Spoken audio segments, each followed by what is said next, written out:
What is up, guys? iCrover Spilt Milk here, and today I'm going to do my Formula One season drivers ratings. So yeah, I know it's a bit late. It's been I think the season's finished a couple of weeks ago, but I've been busy with things in my personal life. But anyway, here we are, and better late than never is what I always say. So a bit of housekeeping to kick things off. I will refer to the Mexico City and the Sao Paulo Grand Prix as Mexican and Brazilian Grand Prix respectively, and I will refer to the US Grand Prix as the Texas or Texan Grand Prix. Just a few things there. It makes things easier for me. I just now that we've got 3 races in America, it's easier to refer to them as per state rather than the US, Miami, and Las Vegas Grand Prix. And now I've got a new feature. I've got an average finish. So the average finish is worked out from all the main or feature races, not the sprints, that each driver finished on the last lap. I'm not counting the ones where the driver is classified, even though they retired in the closing stages of the Grand Prix. Some drivers are still classified, even though they retired, a few laps before the end of the race. I'm not including the races that a driver retired from in the calculation either as well. So if a driver finished 15 races, once I've added up all the finishing positions together, I will divide them by 15, and the goal is to get the smallest number, like in golf. In addition, I normally say where each driver will be next year. We are in a very unusual situation where we're on course where we have no changes whatsoever. So I don't normally mention what the future holds, but that fun's been taken away from me. So I'll just this particular video I won't mention where they'll be next year, as basically they will be where they are at the moment. So kick things off in 20th place, Logan Sargeant, the Williams driver. He was currently 21st in the standings. His best result was 10th in the Texan Grand Prix, an average finish of 14.87. So his average finish was around 15th place, and he is a non-mover compared to my previous mid-season video. So no surprises here. Logan had a really tough first season and was the last driver left unconfirmed for 2024. Who could have Williams have gone for instead to partner Albon for 2024? Could Williams have used the Mercedes ties, or Mercedes flexed their muscle and Mick Schumacher could have got the seat? Or, after having an impressive cameo appearance for AlphaTauri, would the Red Bull loan Liam Lawson out to Williams so Lawson could be evaluated for a future seat in the Red Bull seat? Or Felipe Drugovich, the 2022 F2 champion, who was Aston Martin's reserve driver this season? Or even the current F2 champion, Théo Pourchaire? Or the F2 runner-up for last season, Frederic Vesti, again, as a Mercedes junior? He might have got the Mercedes might pulled a few strings to get the Williams seat for him. Or another driver around F1 like Robert Schwartzman or Jack Doohan or Oliver Behrman. I think Williams stuck with Sargeant as the potential and the flashes of speed are there. He just needs time to develop. Look at Yuki Tsunoda, for example. AlphaTauri did stuck with him, and he had a solid 2023. He repaid them with a solid season last season, his third in F1. I hope the same will happen for Logan. The car is certainly capable. Albon is definitely showing that, and so has Sargeant on occasion. Sargeant just needs to stop crashing and he'll be fine. Logan has had good form going into the end of the season, being very much toe-to-toe with Albon in qualifying for the Las Vegas Grand Prix, for example, and this might be enough to save his drive. Why have I put Sargeant in 20th? Among other considerations, he's finished 20th place the most. He finished twice in 20th, and in the bottom 4 teams, he's the furthest away from his teammate on points scored. And I'm sure Albon is the only driver who has got a clean sweep in qualifying too versus their teammate. Although I said before, it's a very close run thing in Las Vegas, and Sargeant has been in Q3 a few times this season, but Albon has always been there with him. And I guess Albon is just setting a very high bar for Sargeant and making him look bad in the process. So moving on to 19th. I have Kevin Magnussen, the Haas driver, who'll be driving for Haas next season. He finished 19th in the standings. He got 10th in Saudi Arabia, Miami, and Singapore, and his average finish was 14.76.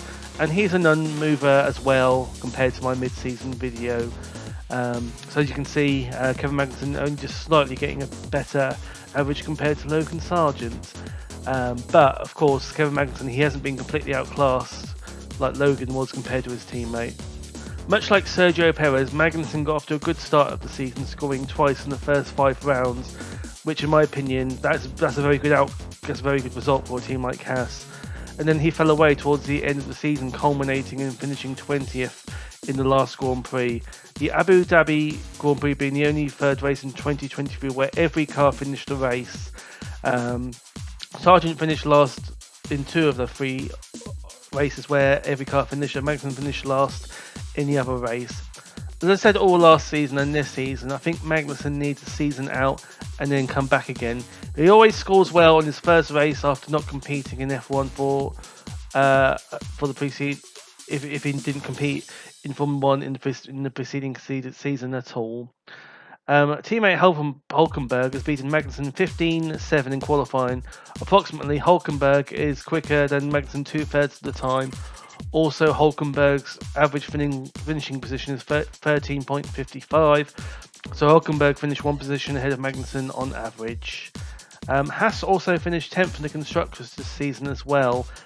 If I was Gunther Steiner, the team principal of Haas, I'll be looking to replace Magnussen after this season, if not before, if it's another mediocre season. Steiner likes experienced drivers, hence why he signed Hulkenberg for 2023, and Hulkenberg has been the better Haas driver. I guess that there is no change, as there's no change at the top. There's no one to replace Magnussen for 2024. He's kind of got the seat now by default, unless another driver becomes available. Would Haas consider signing Logan Sargent, for example? I think Sargent is too inexperienced for Steiner. Even though Sargent is an American like the team, it would be very appealing to sign an American team, to sign an American driver. At the moment, I believe getting Sargent would be like taking Mick Schumacher back. So I don't think that will happen. Maybe one of the Alfa Romeo drivers. Zhou has just completed his second full season in the sport, and Bottas is one of the longest serving drivers out there. Alfa Romeo will have to field their F2 champion Théo Pourchaire at some point, and with the potential of the Audi product in 2026, I'm sure some drivers will be happy to take a risk at Audi alongside Pourchaire. Albon wouldn't be interested in the Haas. Williams is building its future around Albon, and Albon finished the best of the out the 4 bottom teams. What about Perez if Red Bull drop him, or Ricciardo if he ends up stuck at AlphaTauri and wants to break free, or if Ricciardo is dropped for Liam Lawson? I doubt any other driver will be interested in the Haas unless it becomes their only option. Most probable will be one of the Alfa Romeo drivers will slip into the seat if Magnussen has another bad season, and Steiner wants to replace Magnussen. The bottom 2 drivers were quite easy to identify. Now, here is where things get a bit tricky. So, on to 18th place, I have Guan Yu Zhou, the Alfa Romeo driver who will be driving for Sauber next season. It's just a name change. We've had that today, that announcement, the 15th of December, and that's when I'm recording this video. I pretty much did write this script, over the course of the last few days. So anyway, back to the matter at hand. In 18th place, I have Guan Yu Zhou, who finished 18th in the standing, best finish of 9th in Australia, Spain and Qatar. His average finish was 13.42 and is a non-mover as well.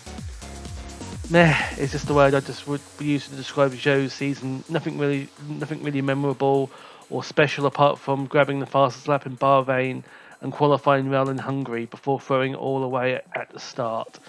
Zhou is at risk of falling to the same fate as his predecessor Antonio Giovinazzi, just becoming irrelevant and forgotten, quietly trundling around after coming into the sport and pressing in the first season, but not turning any heads after the first season. It's at this point that after Zhou's second season, and if Zhou fails to impress in his third season, Do you finally open the door to Théo Pourchaire, who in my opinion is very ready for Formula 1 after finishing F2 in the top 2 positions for the last couple of seasons? In addition, do you think it's time to prepare for the Audi transition in 2026 and evaluate some drivers in 2024 and 2025 so you can then pick the best 2 for 2026? Should Zhou just fill the seat in 2022 and perhaps again in 2023 to ensure Théo Pourchaire is ready for F1? If Oscar Piastri is anything to go by, I would definitely be putting Théo in my team for 2024. This is a crunch season for Zhou, as he must beat Bottas to stay relevant. He mustn't lose, or he must beat Bottas to remain relevant. Bottas comfortably beat Zhou in the quality head-to-head 16.6, meaning Zhou beat Bottas once every third race on average. In 17th place, I have Nico Hülkenberg, the Haas driver, who finished 16th in the standings. His best finish was the 7th place in Australia, average finish of 13.55, and he's slipped down 2 places from 15th compared to my previous mid-season video. As you can see, Hülkenberg did not get off to a good start with that 7th place in Australia. Australia certainly had an acceptable comeback season, beating his teammate in pretty much all metrics and stats, etc. And I think that will do for his first season back. Next season, Hülkenberg will want to return to the form he had with Renault and look to challenge Albon to be the best of the back markers. Hülkenberg's only finishing the points twice this season, finishing 7th in the race in Australia, and then he finished 6th in the Austrian sprint race, which is why I put Hülkenberg behind Bottas and Ricciardo. He just needs to finish consistently in the points next season, and then I might rate Hülkenberg higher. He is certainly the stronger Haas driver, and one Gunther Steiner would want to keep if another experienced driver up the grid becomes available. Next up in 16th place, I have Valtteri Bottas, the Alfa Romeo driver, going to be a Sauber driver next year. He finished 15th in the rankings. His best finish was 8th in Bahrain and Qatar. His average finish was 13.37, and he is up 1 from 17th in my mid-season video. Bottas had quite an anonymous season for perhaps the most anonymous team, just getting the job done with little fuss and without incident. And I guess that sums up Alfa Romeo recently. They're just there and not grabbing headlines for what's the right or the wrong reasons. They're just there, just quietly going racing. Because of this, I've got not much to say about Bottas this season. Scoring when the opportunity and the car are there, and just beating his teammate, especially when Audi are picking the team for 2026. I'm sure Audi will appreciate a driver like Bottas quietly scoring the points, not being in the media for the wrong reasons. Can Bottas still make an impression if he was given the car? I would like to find out. Next up in 15th place, I have Daniel Ricciardo, the AlphaTauri driver. He finished 17th in the standings. His best finish was the 7th place in Mexico, with an average finish of 12.71, and he's up 1 from 16th. I can't really judge Ricciardo at the minute.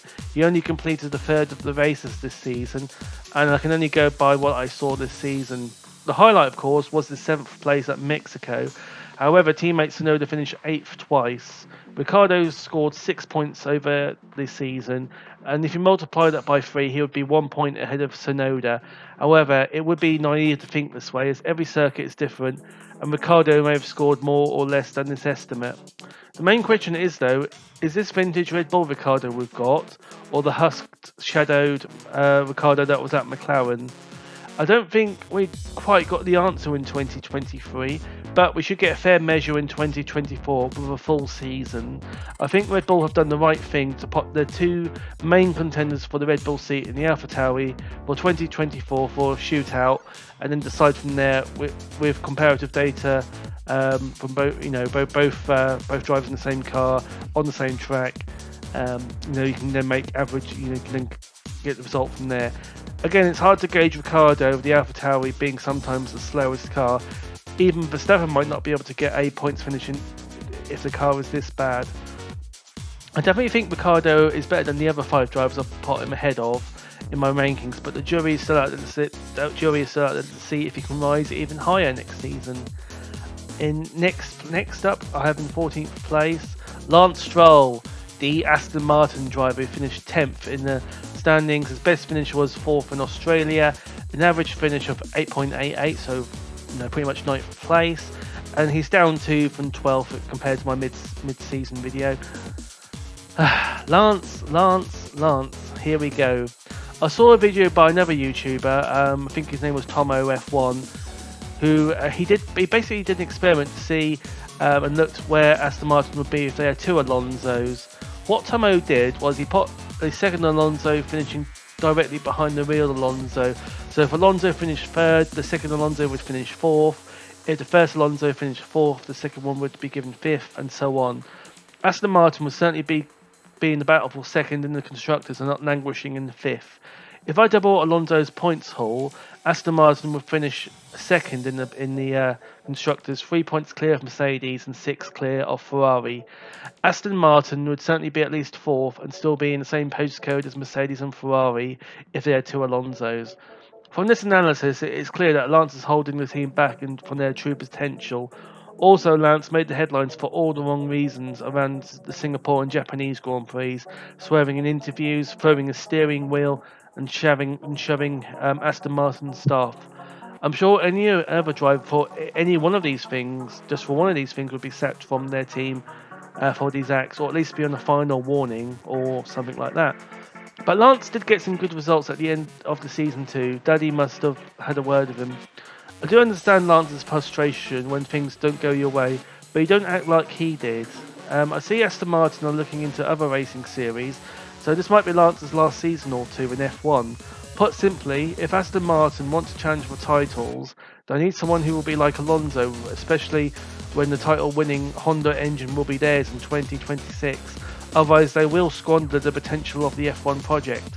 I'm sure Lance can still be a champion, but I don't think in F1 no, but a different racing series with Aston Martin. As noted earlier, Stroll's average finishing position was almost 9th, and the Aston Martin is capable of much better than this on a regular basis, and this is why I've rated Lance Stroll so lowly, even though he drives for one of the top teams.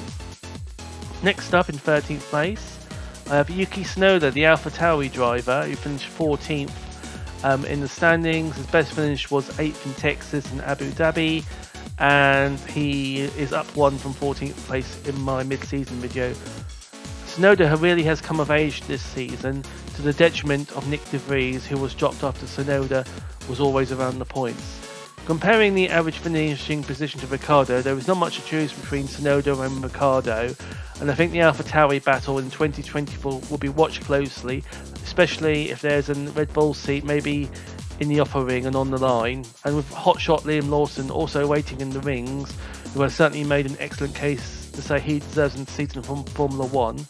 However, 3 doesn't go into 2, 3 drivers doesn't go into 2 seats, and someone will end up disappointed. I agree, the battle for the Red Bull seat is between Tsunoda and Ricciardo, but the question is that where does Perez go?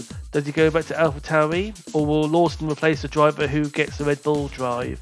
Or will Ricciardo go to Red Bull, Tsunoda go to a Honda-backed Aston Martin, meaning there will be a season shootout between Perez and Lawson to decide who will make way for the next up-and-coming Red Bull talent. So the loser of that battle, will become no longer relevant and be let go in that sort of situation between Perez and Lawson. From this, great things are in Tsunoda's future with a potential move to either Red Bull or Aston Martin.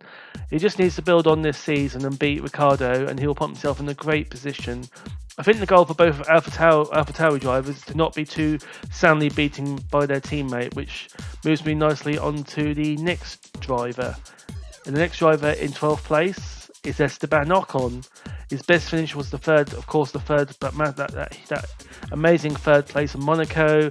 His average finishing position was exactly 9th place, and he is down 2 from 10th place in my mid-season video.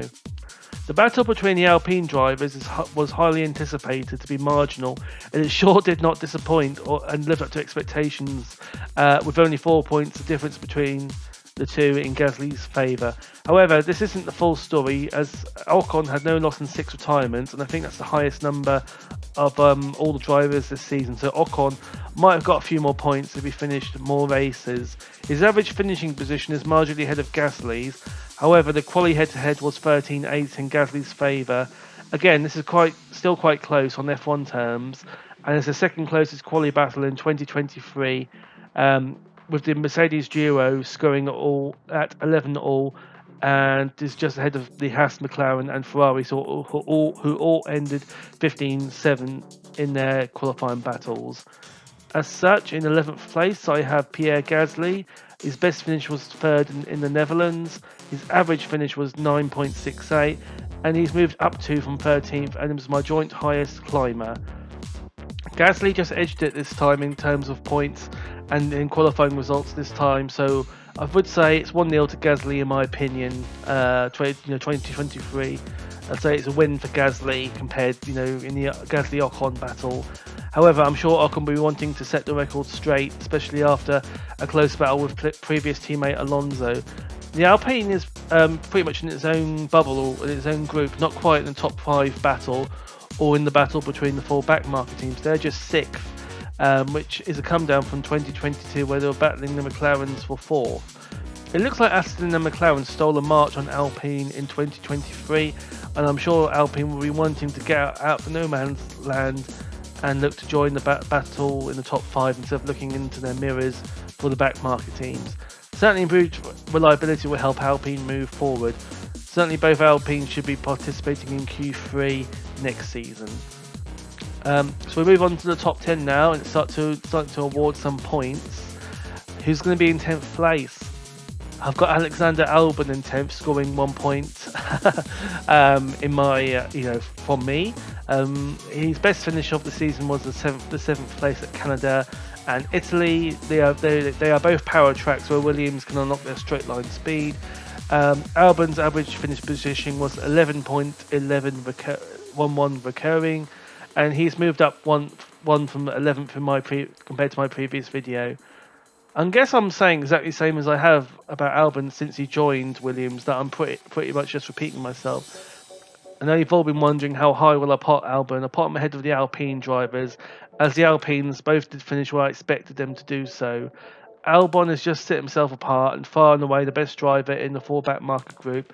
And yes, he is worthy of being linked with moves like the grid.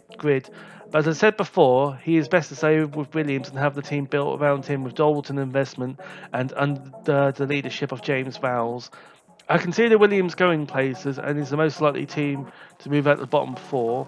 I remember at the Qatar Grand Prix, James Vowles coming onto the radio to Albon's teammate, Sargent, to tell him to retire if he's not feeling well. That's the sort of management you want around you, and I can see this sort of supportive management has helped Albon thrive. Sort of caring, you know what I mean, sort of like caring where they look after their drivers. I think he is the only driver to have cleanly swept his teammate in both the qualifying battle, but also in races where both drivers have finished. Can he be Williams' next world champion? If Williams can deliver the car, I am sure Albon can deliver the car to some good finishes. I don't think Albon will be a champion material, but who knows, Albon could have a season like Jenson Button did in 2009, if Williams get it right in, say, 2026, for example, like they almost did going into the hybrid era. I think they were the second best team to Mercedes, Williams were.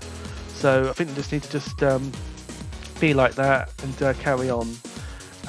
In 9th place, I have the Mercedes driver George Russell. He finished 8th in the standings. His best finish was the 3rd place in Spain and Abu Dhabi. His average finishing position was 6.11 recurring, and he's my biggest faller. He's down 3 from 6th place. My biggest faller compared to my previous video.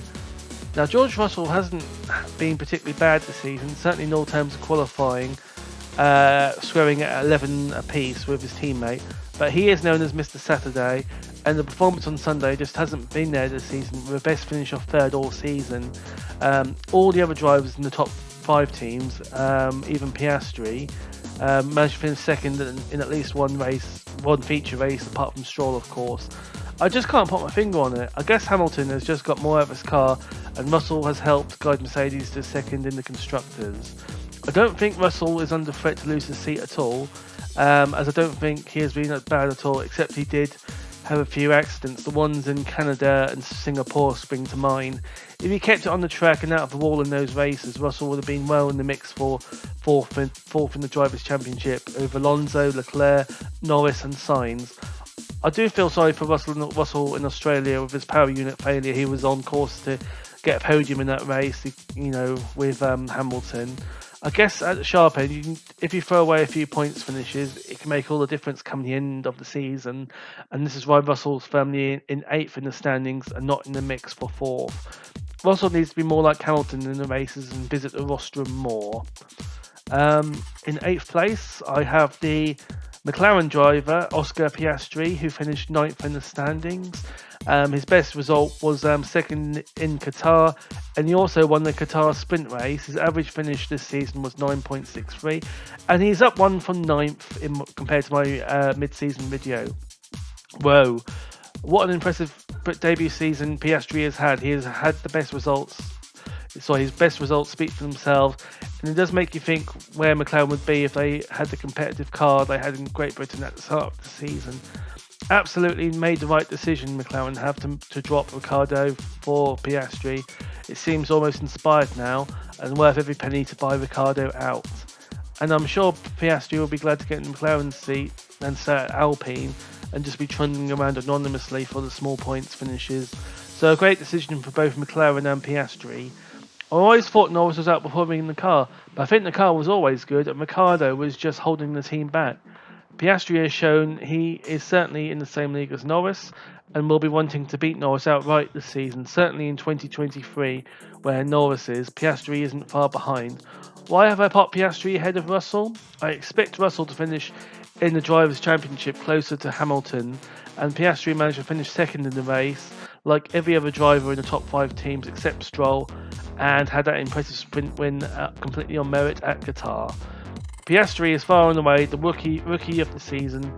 I suppose it's by default when you got between Piastri, De Vries and Sargent to choose from, so head and shoulders Piastri, an easy win.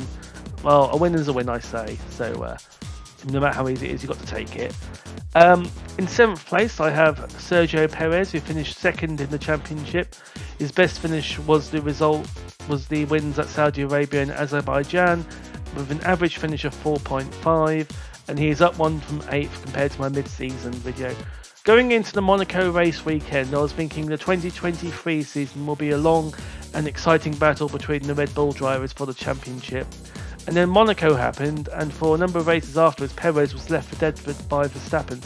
Perez then failed to make Q3 for a number of races, and by the time Perez made it back to the podium in those races, Verstappen was already away with one hand on the winner's trophy. And apart from the AlphaTauri drivers, Perez was the only other driver who the media really speculated on. It does seem funny that a driver who is comfortably second in the standings is under pressure. However, if Hamilton, Alonso, Leclerc or Norris was in the Red Bull, I'm sure the championship would have gone down to the wire.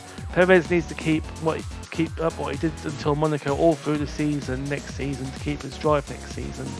Verstappen will need a teammate to consistently finish directly behind him to take points off his rivals, as I am sure that the battle between the top 5 teams will be close next season. In 6th place, I have Charles Leclerc, who finished 5th in the standings. His best finish was a trio of second places in Austria, Las Vegas and Abu Dhabi, and he is down one from 5th compared to my mid-season video. Why have I rated Leclerc so lowly? I think it's more to do with the fact that Leclerc has slipped from the driver being the most likely to beat the Red Bulls in 2022 to a driver just making the top 5. Leclerc has scored a trio of seconds like Alonso and Hamilton, but finished behind them both, and on countback in Alonso's case. I think also Leclerc's teammate Sainz being the only non-Red Bull winner is another reason why Leclerc was down the order. It should have been Leclerc picking up the pieces if Red Bull were having a bad day and not Sainz. Again, like with Russell, Leclerc hasn't had a bad season at all, but compared to the others around him, I think Leclerc should have got more out of the 2023 season. Leclerc had a strong resurgence at the end of the season, and if that is anything to go by, I think he'll bounce back in 2024. Leclerc would have finished 4th in the standings if he wasn't disqualified in Texas, and maybe would have rated him high if he did finish 4th in the standings. So here we go, into the top 5. And who's in 5th place? It's Carlos Sainz in the Ferrari, who finished 7th in the Drivers' Championship. His best finish was that win in Singapore, of course. His average finishing position was 5.68, and he is up 2 from 7th. He's the joint biggest climber in my compared to how he finished in my mid-season video. Now here's why I rated him quite highly. Some of you might think I've rated Sainz quite highly. Here's why. So the only reason why Sainz is 5th is the excellent form he had after the mid-season break, culminating in that genius win at Singapore.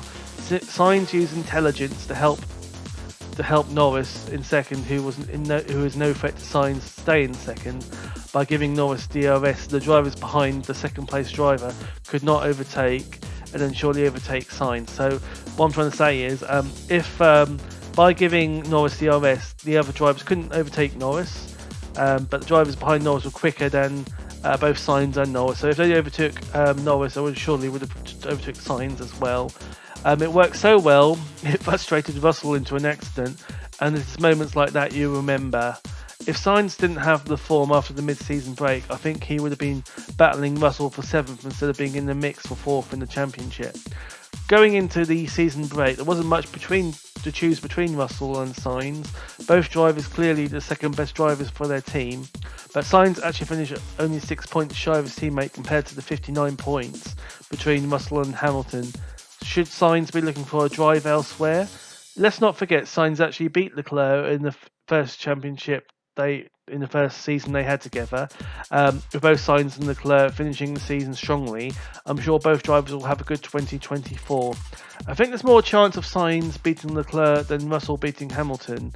I think Sainz should stay at the Ferrari, and that is Sainz's best option. I think move to because there's a rumour of him moving to Audi. I think that'd be very risky, and there are other drivers out there who have less to lose moving to Audi if it didn't work out. Ferrari have been in Formula 1 since day one, so if any team will make its way back to the top, it will be Ferrari. In 4th place, here we go, 4th place, just missing out on the podium, Lando Norris in the McLaren, who finished 6th in the standings. He got 6 second places at Great Britain, Hungary, Singapore, Japan, Texas and Brazil.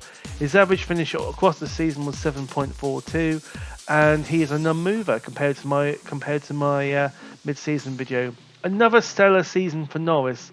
His first win is a matter of when rather than if. If only he could have held on in Silverstone, the whole country would have been in raptures. I can see Norris being a championship contender for 2024. As I've said, 6 second places and 1 retirement all season, and that was at Las Vegas. If only McLaren delivered the car we got at Great Britain at the start of the season, could Norris have challenged Perez for second? He certainly could have made a claim for 3rd place. A great talent and a future world champion. I have been impressed by Norris since day one, and he's always punching above his weight. In 3rd place, now here we go, onto the podium. So on the bottom step of the podium, I have Fernando Alonso, the Aston Martin driver. He finished 4th in the driver's standings. He got 2nd place 3 times at Monaco, Canada and the Netherlands. His average finish was 5.6, and again he's another non-mover compared to my mid-season video. Alonso has had the opposite season to Norris, but ending up with the same result. The Aston was strong at the start of the season and then fell away towards the end. If only Aston kept going towards the end of the season, Alonso might finish 3rd in the standings.